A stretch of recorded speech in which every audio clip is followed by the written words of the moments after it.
Now you go.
Church is not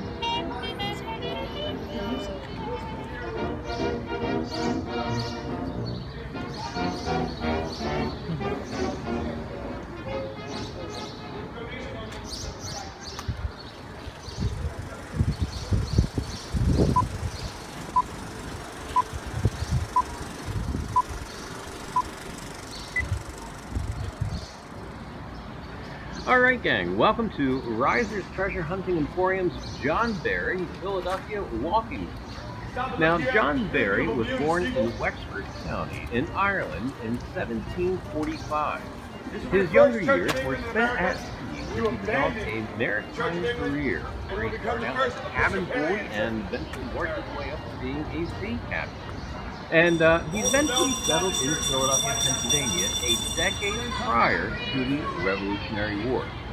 Berry volunteered to fight for his new homeland, and during that war, he captured the first enemy warship, served alongside Washington's army at the Battle of Trent, helped supply the troops at Valley Forge, and fought the last battle of the American Revolution. After the war, Berry resumed his career on the sea, where he helped open trade with China.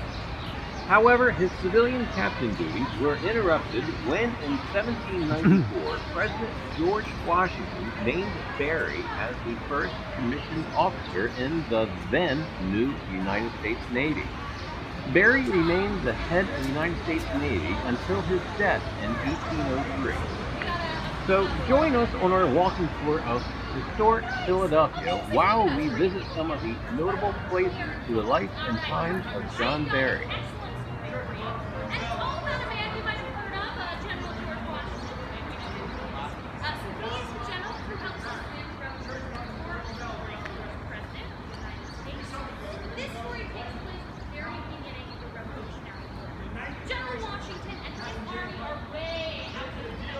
Alright gang, welcome to part 2 of 4 of John Berry's historic walking tour of Philadelphia.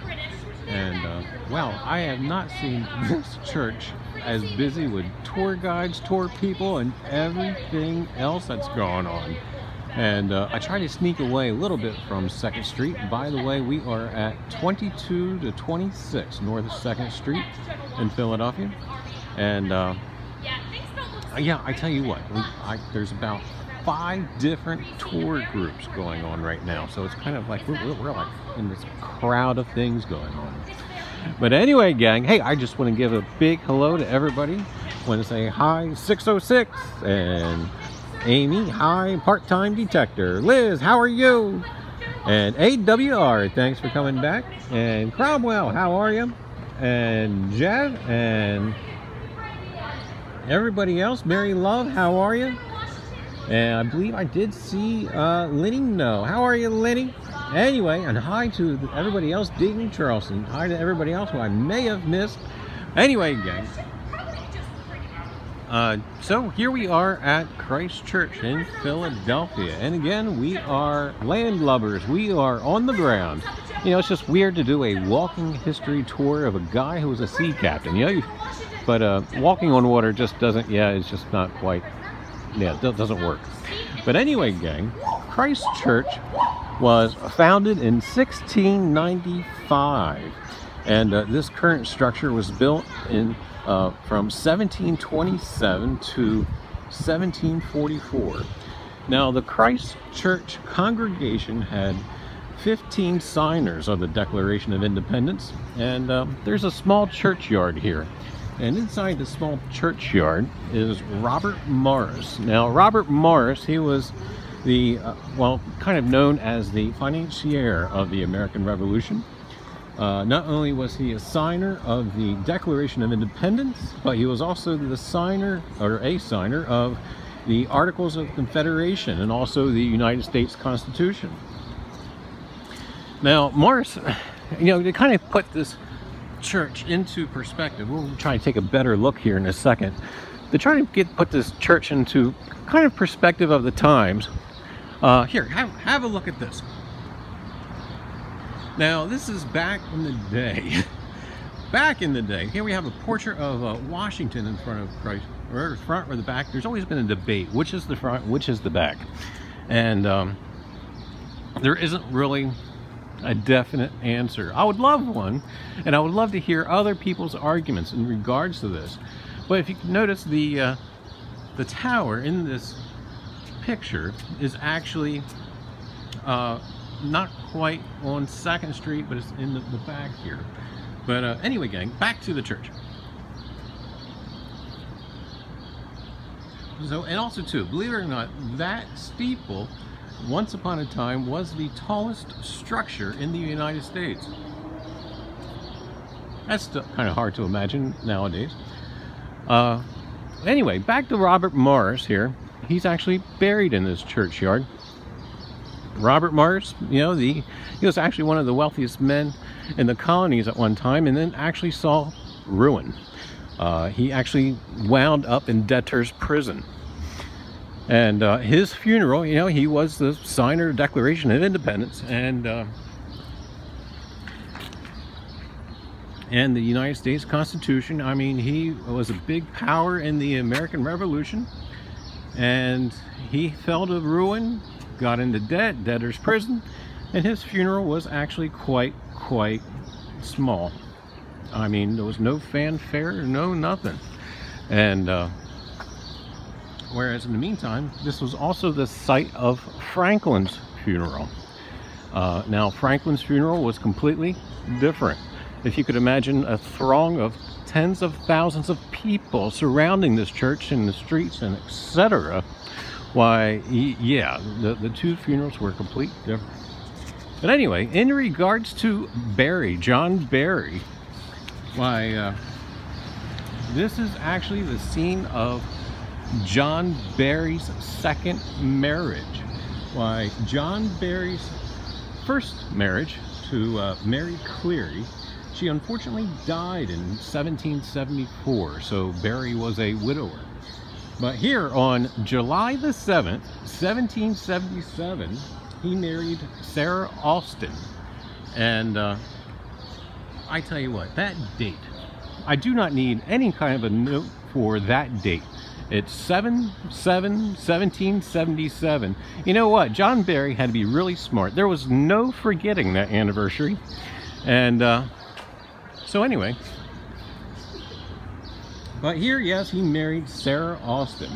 And Robert Morris was in attendance. And so you can imagine, for John Barry and Sarah, this place had to have had some sort of sentimental attachment to it. And you know, being married to a sea captain, that has its unique challenges. It couldn't have been easy. You know, the long absences. I know one absence was almost a year and a half. So yeah, gang, that's just kind of not at all that easy. And they were married by Reverend William White, and William White was the second United States congressional chaplain. And eventually from here, Barry and Sarah would eventually live at Strawberry Hill. It's their manor house that overlooked the Delaware River.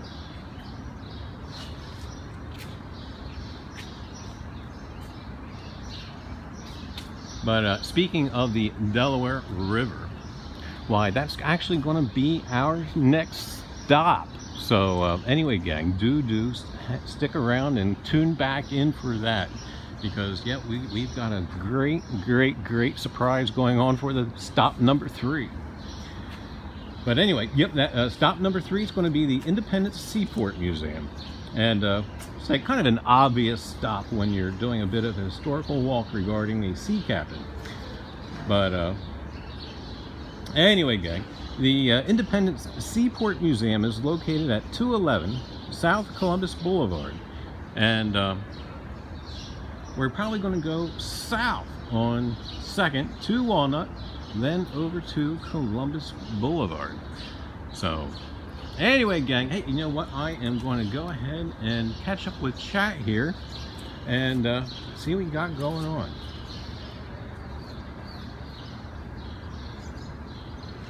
Hey, Rivendell, how are you? Hey, Diggin.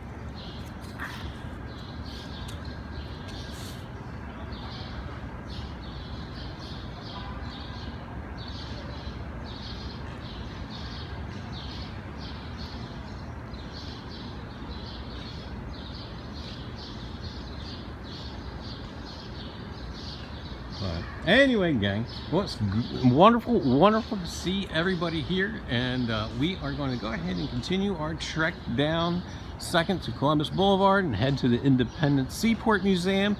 And again, gang, I hope to see everybody there. And I just want to say thanks so much for tuning in. And don't forget, there's going to be 2 more parts. So we exactly don't have a timeline, so click that bell so you'll get your notification. Anyway, gang, stay tuned. There should be more.